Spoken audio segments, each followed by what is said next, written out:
Really fantastic turnout.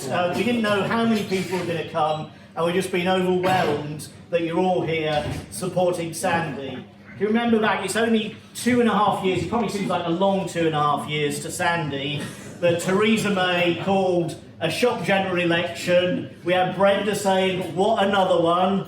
And we didn't have a candidate picked for Ipswich. Sandy put his name forward, absolutely put his heart and soul into it. We've got a local MP, he lives in Ipswich, he's lived in Ipswich for years, decades in fact. He's been involved in helping the town for years and years. We know that Sandy's a good local candidate. You didn't come here to hear me, you came here to hear our fantastic local MP, Sandy Martin, who's going to tell us why we're going to vote Labour, why we're going to go out and support, and why we're going to get him re-elected on December the 12th and get a Labour government in Westminster, and about time too. Sandy.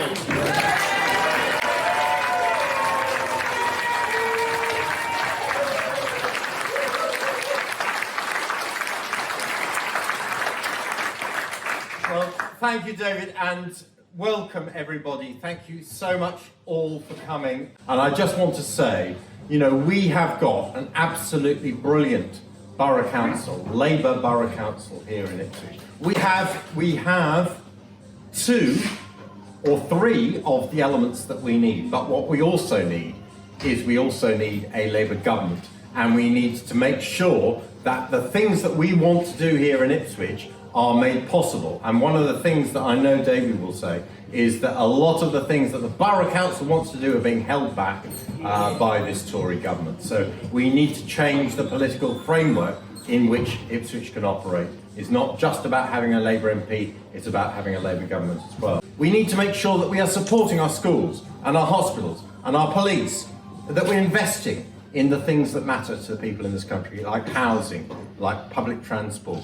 But the number one thing, I think, which is going to really, really be fundamental, which is going to be remembered for hundreds and hundreds of years to come, is what we do about the environment. That is the number one political issue, not Brexit, but the environment. And the Conservatives deliberately and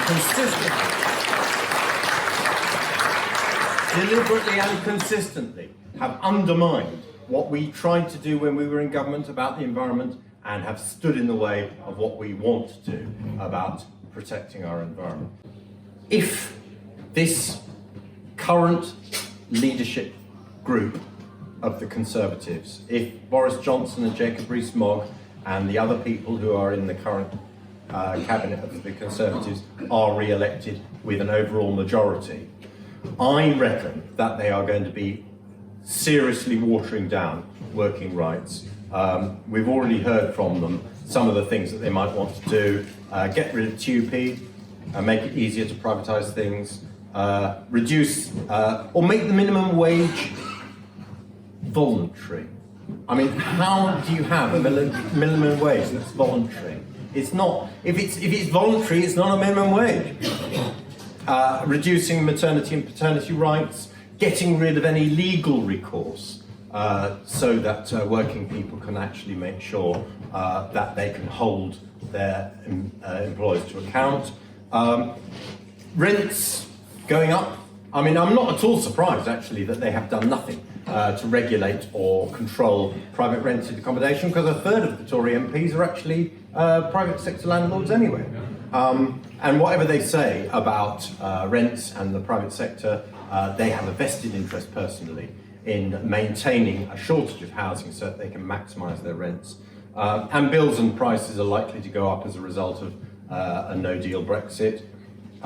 We are having the National Health Service and schools being privatised, invitation of foreign investors to purchase the infrastructure of this country. Now, I'm not xenophobic, but when I see things like the electricity and the railways and water and so on being purchased by foreign governments, I think that is deeply dodgy. It actually makes it more difficult for us to have a sensible and clear government policy for the regulation of those industries, because we are no longer able to control our own country. And all of this is being done in order to put more money into the hands of the very rich, who benefit from the purchase of shares and who benefit from the tax cuts that they've made and the ability to invest abroad. If we have a Labour government, on the other hand, we are pledged to make sure that people have a just wage for the work that they're doing. And it will be significantly better than the halfway house that the Conservatives have put forward. We will make sure that the NHS remains publicly owned, publicly delivered and free at the point of use. We will have a national education and training system which makes sure that everybody gets free education and training, so that people are not left in debt. Students are not left in debt. People who need to have retraining can get that retraining, that people are not disadvantaged because they are going to university or they are not going to university. Whatever the level of training, whatever the type of training is available, it needs to be free. That is a way of investing in our future. We need 1 million new council homes across the country. It is outrageous and terrible that so many families are not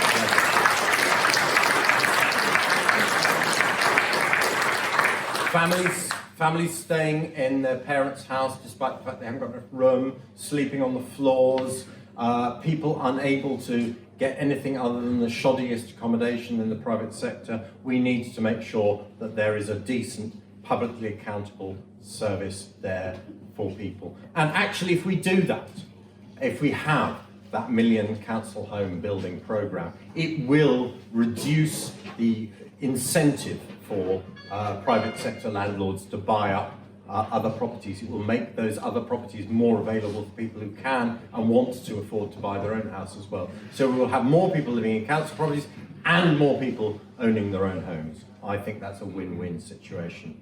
And we need a green industrial revolution. And the reason we've called it a green industrial revolution is because that is what it is. It will produce more jobs. It will produce more skilled jobs. It will focus a lot of the work and manufacturing that has been outsourced back into this country, but it will also be far, far better for the environment. We need a massive change towards sustainable energy delivery, sustainable forms of transport, and sustainable manufacturing, and that is going to be one of the major planks of this campaign and of a future Labour government.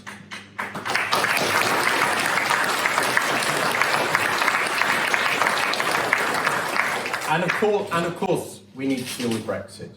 And an awful lot of people, whether they voted Leave or Remain, are fed up with having 3.5 years of wrangling over Brexit. So I know that there are some people in this room who voted Leave, and I know that there are some people in this room who voted Remain. But I believe that the Labour programme for dealing with Brexit is actually the most sensible and only honest way of doing it. You cannot, after you have had a referendum, just tear up the result, because people will not trust the democratic process from then onwards. However, after 3.5 years of not being able to sort anything out, I think it is perfectly reasonable for us to say, let us negotiate a better deal, which I know we can do because we don't have the unbelievably unhelpful sticking point of Theresa May's red lines. We can negotiate a better deal which involves a customs union for the whole country and for Europe, so that we will have a much closer relationship with Europe if we agree that deal, and then put that back to the British people in a confirmatory vote, because that way those people who voted Leave will know that if they vote Leave again, and if the majority of people vote Leave, then that is the deal that they will get. It will have already been agreed in Parliament. It won't be something where we'll have a year more, 2 years more, 3 years more of wrangling. But if the majority of people in that people's vote then vote to remain, then we will stay in the European Union. So why do people vote for the Conservatives at all? You know, nobody benefits from a Conservative government apart from the very, very rich. You know, if people only voted on the basis of what their best interests and the best interests of the country were, then I think the Conservative Party would have ceased to exist in about 1933. They're busy going out there telling everybody, oh, we're going to do this and we're going to do that, we're going to spend more money on the health service, we're going to benefit education, we're going to benefit town centre, we're going to build, put more money into your shops and everything. We've had 9 years of austerity under the Conservatives. They haven't done any of those things in the last 9 years. What on earth makes anybody think they're going to do it now? We need to make sure that people understand and realise that just because they say they're going to do something now doesn't mean that they will. They put forward all sorts of promises before the last election and before the election before that, and most of them haven't been done. We need to make sure that people understand the basic difference between the Labour Party and the Conservative Party, which is that we believe that politics is about people and the Conservatives believe that politics is about money. We believe that politics is for the majority and the Conservatives want to support the rich minority. Only Labour now can protect our democracy. Only Labour can speak up for the majority of the population in this country. Only Labour is going to be able to defend our public services. Only Labour is going to be able to build a country that we can be proud of. And if we can elect a Labour MP for Ipswich and for all the other marginal constituencies that we need to win, then we will have a Labour government for Britain and we'll be able to realise those promises.